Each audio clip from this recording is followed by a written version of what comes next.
datang di Publik, podcast masalah publik dengan saya Fadil Yusuf Muaram sebagai moderator. Hari ini kita akan membicarakan tema yang sangat menarik, yaitu implementasi kebijakan Smart City melalui aplikasi ragam di Kota Serang. Smart City sebagai solusi untuk tata kelola yang lebih baik dan ragam merupakan singkatan dari Religious, Adaptable, Great, Educate, dan Modern. Sebagai aplikasi yang diharapkan dapat menjadi solusi bagi tantangan pada kota masa kini. Nah, untuk membahas lebih lanjut telah hadir bersama saya dua narasumber istimewa. Yang pertama ada Kak Yunia Cindy. Boleh Kak Yunia Cindy untuk memperkenalkan dirinya? Halo, nama aku Yunia Cindy Amelia dari jurusan Administrasi Publik FISIP Untirta. Selanjutnya di sebelah Kak Cindy ada Kak Umima. Boleh Kak Umima untuk perkenalan diri dulu? Halo, nama aku Umima dari Administrasi FISIP Untirta juga. Oke, ini dari jurusan yang sama ya Kak? Iya. Mungkin karena udah perkenalan kita langsung masuk aja ya ke pembahasannya. Buat teman-teman jangan lupa untuk terus simak podcast kita kali ini karena bakal ada insight yang menarik tentang masa depan Kota Serang. Langsung aja untuk pertanyaan pertama nih, aku mau nanya. Kalau dengar kata Smart City, yang terlintas itu apa sih? Dan yang sebenarnya definisi Smart City itu kayak gimana nih Kak? Untuk kata yang terlintas gitu, yang pertama dari Smart City ini sendiri kan, berarti Smart City ini sendiri dari bahasa Inggris, yang kalau kita bahasa Indonesia kan itu berarti Smart and City dan berarti menjadi kota pintar. Nah, untuk pengertiannya sendiri juga masih merujuk dengan kata kota pintar ini, yaitu kota pintar ini merupakan konsep yang melibatkan pengembangan, penerapan, dan implementasi teknologi dalam suatu wilayah, terutama perkotaan, sebagai hasil interaksi kompleks antara berbagai sistem yang ada di dalamnya. Nah, Smart City ini dapat mencapai pertumbuhan yang tinggi dengan menggunakan sumber daya manusia, modal sosial, dan manajemen sumber daya yang bijaksana, dan infrastruktur telekomunikasi yang modern. Nah, konsep Smart City ini mengacu pada Peraturan Presiden Nomor 95 Tahun 2018 tentang Sistem Pemerintahan Berbasis Elektronik. Nah, Smart City ini hadir sebagai solusi untuk menghadapi masalah perkotaan yang semakin kompleks dengan memanfaatkan teknologi terkini dan membangun infrastruktur yang cerdas, sehingga dapat menciptakan lingkungan kota yang lebih efisien dan nyaman bagi warganya nih Kak. Nah, selanjutnya itu Smart City ini juga dipandang sebagai indikator performa optimal suatu kota yang dicapai melalui kombinasi cerdas dari berbagai aktivitas, kajian, inovasi, dan kesadaran masyarakat setempat. Nah, dalam Smart City ini ada 6 aspek, yaitu yang pertama ada Smart Government, Smart Economy, Smart People, Smart Environment, Smart Living, and Smart Mobility. Oke, tadi yang aku dengar nih, Kak Mima mention ada 6 aspek dari Smart City.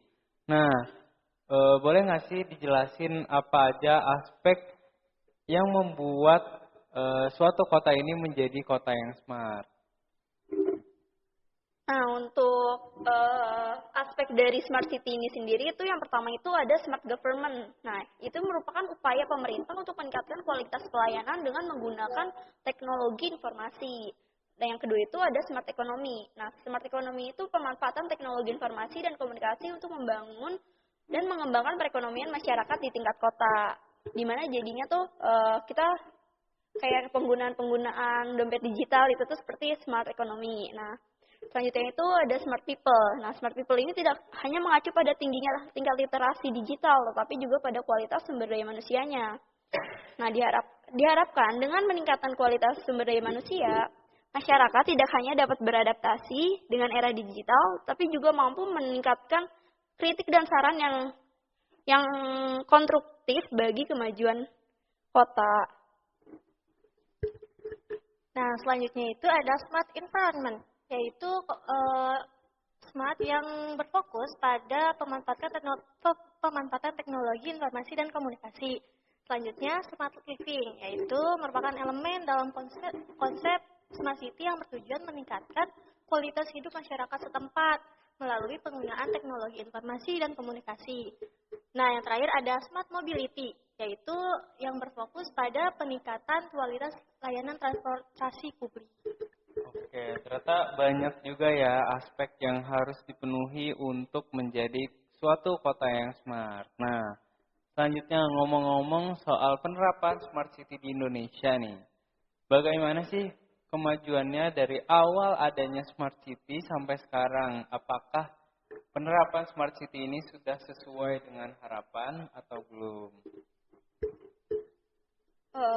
Untuk penerapan Smart City di Indonesia ini sudah dijalankan sejak tahun 2017 dengan slogan Gerakan Menuju 100 Smart City. Pada tahun 2024, Smart City di Indonesia ini sudah mencapai 241 kota atau kabupaten dengan kondisi yang beragam. Ada yang sudah baik dan ada juga yang memang belum terlihat hasilnya. Nah, salah satunya itu terdapat 3 kota di Indonesia yang memang sudah masuk ke dalam Smart City Index 2024, yaitu ada Jakarta, Medan, dan Makassar. Masing-masing itu berada di tingkat 103, 112, dan 114 dari total 142 kota di dunia. Meskipun menghadapi tantangan, ketiga kota ini tuh menunjukkan beberapa kemajuan dalam layanan digital, yang menunjukkan bahwa meskipun tantangan masih ada, layanan digital itu memberikan dampak yang signifikan dalam meningkatkan kenyamanan masyarakat. Oke, tadi kan disebutin sama Kak Cindy ini penerapan Smart City ada yang sudah berhasil dan ada juga yang masih belum berhasil. Nah, terkhususnya di Provinsi Banten, bagaimana sih penerapan Smart City ini? Apakah sudah sesuai dengan yang diharapkan? Dan bagaimana penerapannya di Kota Serang? Karena Kota Serang ini kan salah satu kota yang ada di Provinsi Banten nih. Gimana nih Kak? Nah, iya kalau di Provinsi Banten itu sendiri telah menerapkan program Smart City di berbagai wilayah dengan pendekatan yang beragam. Wilayahnya itu seperti Kota Tangerang Selatan, Kota Tangerang, dan Cilegon. Kalau Kota Tangerang Selatan menjadi contoh pengembangan Smart City melalui integrasi teknologi sebagai bagian dari pembangunan kota cerdas. Sementara itu, kalau Kota Tangerang telah mengimplementasikan infrastruktur teknologi canggih yang menarik perhatian pemerintah, sektor swasta, dan perguruan tinggi untuk mempelajari konsep konsep Smart City ini. Lalu yang terakhir ada Kota Cilegon, yaitu menunjukkan kemajuan dengan meraih penghargaan atas inovasi dalam pelayanan publik pada 2014, khususnya dalam pengelolaan pajak yang mendorong pengembangan lebih lanjut terhadap konsep Smart City. Sementara itu, di Kota Serang ini, sebagai ibu kota dari Provinsi Banten, telah mulai menerapkan konsep Smart City itu sejak tahun 2017. Kota Serang Kota Serang terus berusaha untuk mengoptimalkan program Smart City sebagai bagian dari visinya dalam pengembangan perkotaan dengan mengintegrasikan teknologi informasi dan komunikasi guna mengelola aset daerah secara aman. Salah satu bentuk nyata dari penerapan kebijakan Smart City di Kota Serang itu melalui aplikasi Ragem atau singkatan dari Religious, Adaptable, Great, Educated, dan Modern. Oke, mungkin tadi aku dengar Kak Cindy ini mention tentang aplikasi Ragem karena itu menjadi salah satu penerapan Smart City di Kota Serang. Nah, sekarang mungkin kita masuk pembahasan aplikasi Ragem. Sebenarnya apa sih aplikasi Ragem itu, Kak? Dan apa hubungannya dengan konsep Smart City yang diterapkan di Kota Serang? Oke, untuk penerapan Smart City ini sendiri kan di beberapa kota itu juga sudah menerapkan ada yang namanya sebuah aplikasi atau yang disebutnya kayak aplikasi satu pintu gitu. Kayak di Tangerang itu misalkan ada Tangerang Live. Nah, kalau di Serang ini tuh contohnya itu ada Ragem. Nah, Ragem ini berasal dari bahasa Jawa yang berarti bersama-sama. Nah, aplikasi ini merupakan kumpulan beberapa layanan publik yang disediakan oleh pemerintah Kota Serang untuk masyarakatnya dan berfungsi sebagai induk dari seluruh aplikasi informasi dan pelayanan publik yang dikelola oleh Diskominfo Kota Serang. Tujuan utamanya itu untuk mengembangkan aplikasi ini untuk mengintegrasikan berbagai aplikasi layanan informasi yang sebelumnya telah dibuat oleh Diskominfo bersama organisasi perangkat daerah.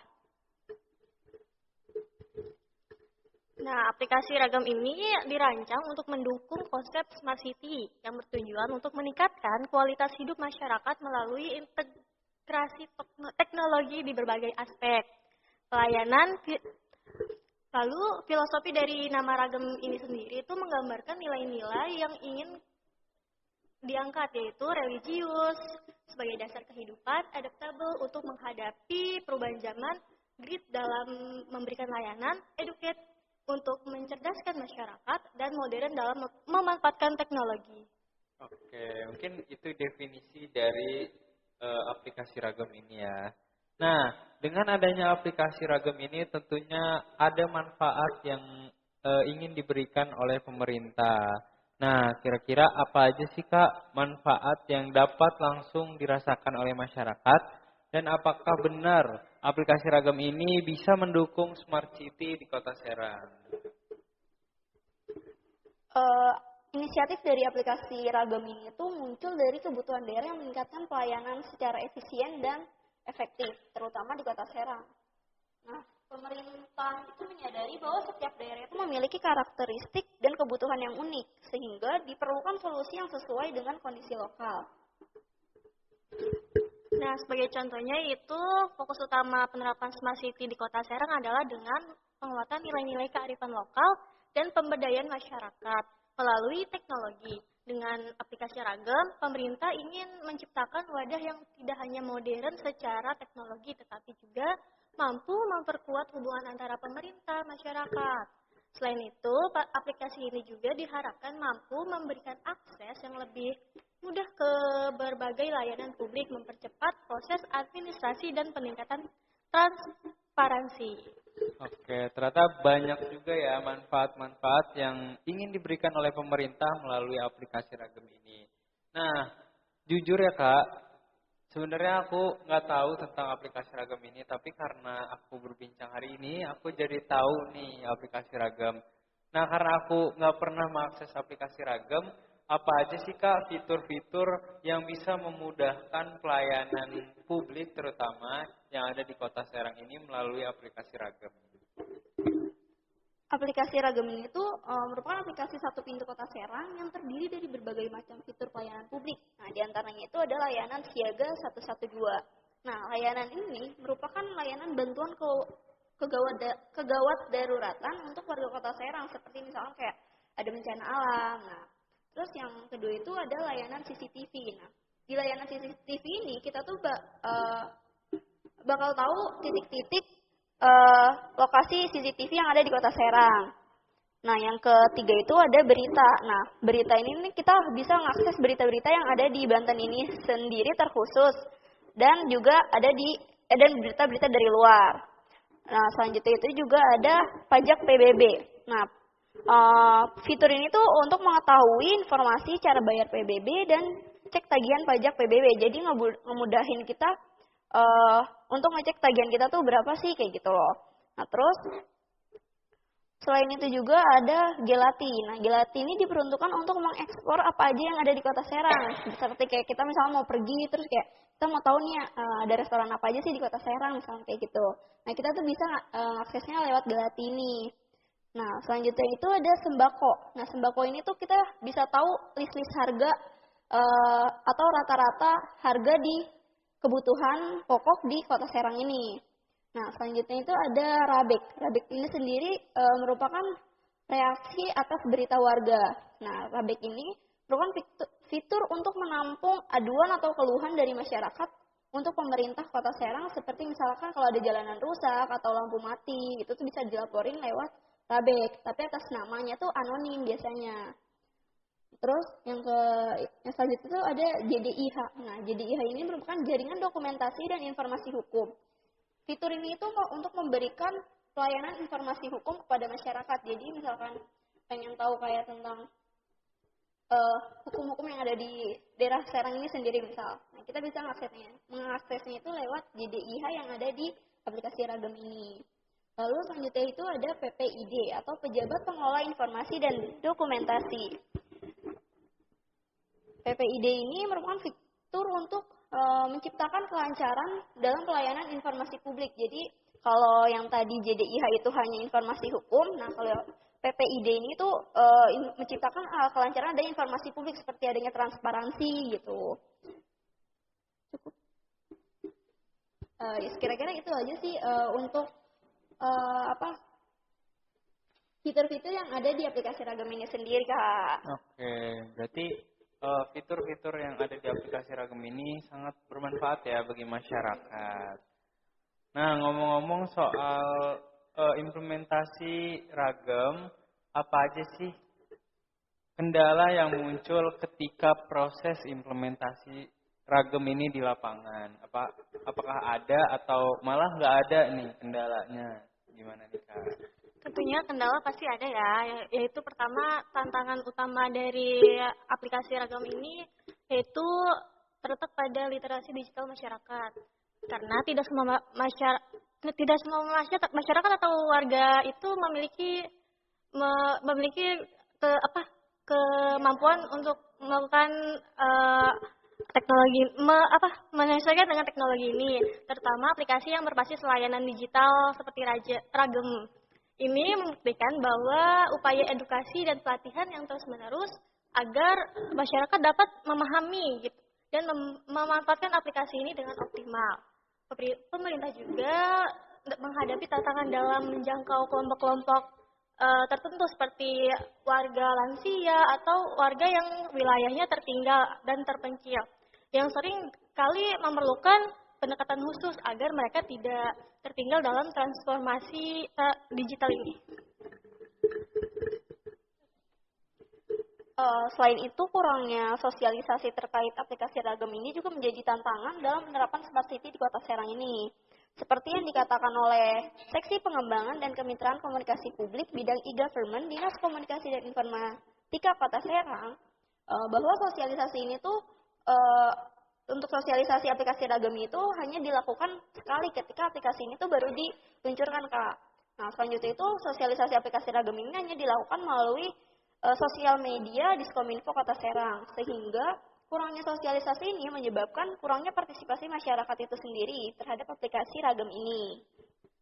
Oke, tadi kan udah ngebahas tentang kendala saat implementasi aplikasi Ragam ini. Nah, selanjutnya aku pengen tahu nih, selain kendala pas penerapan aplikasi Ragam, nah saat menggunakan aplikasi Ragam ini, apakah ada kendala juga? Dan kalau misal ada, itu sebutkan apa aja kendalanya nih, Kak. Nah, kalau aplikasi Ragam ini kan sudah berjalan 3 tahun ya. Namun pada aplikasi Play Store itu penilaiannya itu hanya 3,6% saja. Kayak gitu yang ada saat proses login tidak verifikasi, lalu adanya masalah pengajuan permohonan error. Nah, saat batasan ini mengganggu layanan yang pada aplikasi yang hanya diharapkan dapat menghemat waktu, ini malah mempersulit masyarakat dalam mendapatkan pelayanan. Oke, berarti ternyata ada juga ya kendala saat menggunakan aplikasi Ragam. Nah, kira-kira untuk solusi dan langkah-langkah konkret yang bisa dilakukan untuk mengatasi kendala-kendala yang dibicarakan tadi, itu apa sih kira-kira solusinya? Dan kalau ada ide-ide yang mungkin untuk inovasi aplikasi Ragam ke depannya, itu gimana nih ide-idenya? Untuk mengatasi kendala-kendala dari aplikasi Ragam ini sendiri, itu yang pertama itu tadi kan memang ada kurangnya sosialisasi. Jadi yang pertama itu seharusnya lebih meningkatkan sosialisasi dan edukasi yang lebih intensif. Itu untuk meningkatkan pemahaman untuk penggunaan aplikasi Ragam sendiri. Pemerintah dapat mengadakan kampanye melalui media sosial, situs web, atau sosialisasi seperti di kelurahan dan kecamatan. Nah, kerjasama dengan media lokal dan influencer juga penting tuh.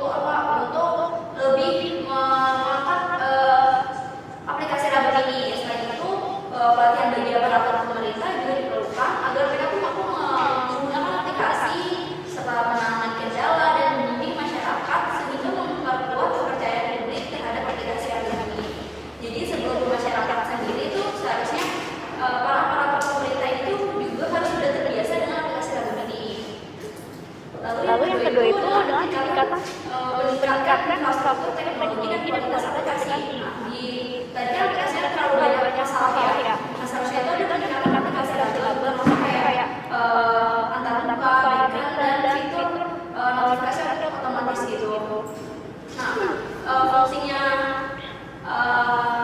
notifikasi otomatis itu tuh biar kayak kalau dari aplikasi Ragam ada notifikasi itu tuh pasti masyarakat merasa dilibatkan kan, kayak ada kendala apa, ada informasi terpenting apa yang ada di Ragam terus ada notifikasi kan, dia merasa kayak diingatkan selalu gitu loh. Terus selain itu juga aplikasi Ragam ini kan dia bisa untuk mempermudah keamanan dan transparansi. Dia dengan adanya itu diharapkan dapat mendorong partisipasi aktif masyarakat. Oke, mungkin banyak juga ya solusi-solusi yang diberikan oleh Kak Cindy ini. Nah, selanjutnya tentunya dengan adanya aplikasi ini pasti ada harapan yang diinginkan oleh masyarakat, pemerintah atau pihak lain. Yang kira-kira harapan yang diinginkan dengan adanya aplikasi Ragam ini apa sih ke depannya? Kami sendiri sebagai mahasiswa administrasi publik ya berharap kalau Kota Serang itu dapat berkembang menjadi kota yang modern dengan memanfaatkan teknologi terkini untuk mendukung pelayanan publik yang cepat, transparan, dan efisien. Namun modernisasi ini harus diimbangi dengan penguatan nilai-nilai religius yang emang menjadi ciri khas di Kota Serang ini sendiri.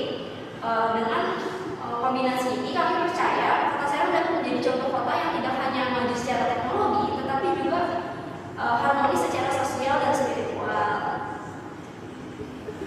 Kami juga berharap aplikasi Ragam ini dapat menjadi jembatan bagi kita dan masyarakat dalam menciptakan kepercayaan yang kuat melalui layanan yang responsif dan inklusif.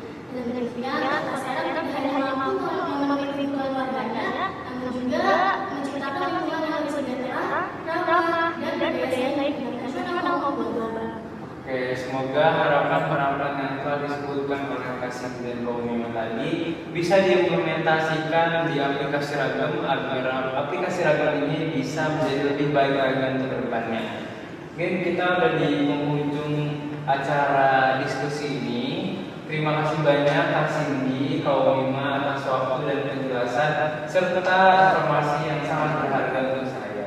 Diskusi kita hari ini memberikan gambaran yang jelas tentang pentingnya inovasi seperti aplikasi Ragam dalam mendukung pengembangan smart city di Kota Serang. Semoga aplikasi ini terus berkembang, memberikan manfaat besar bagi masyarakat serta menjadi contoh sukses yang dapat menginspirasi daerah lain untuk menerapkan solusi serupa.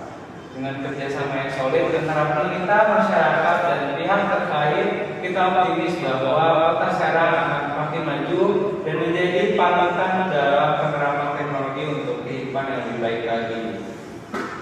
Nah, untuk para pendengar publik atau podcast masalah publik, jangan lupa untuk aplikasi Ragam jika Anda belum mencoba, dan terus dukung inisiatif Smart City di kota Anda.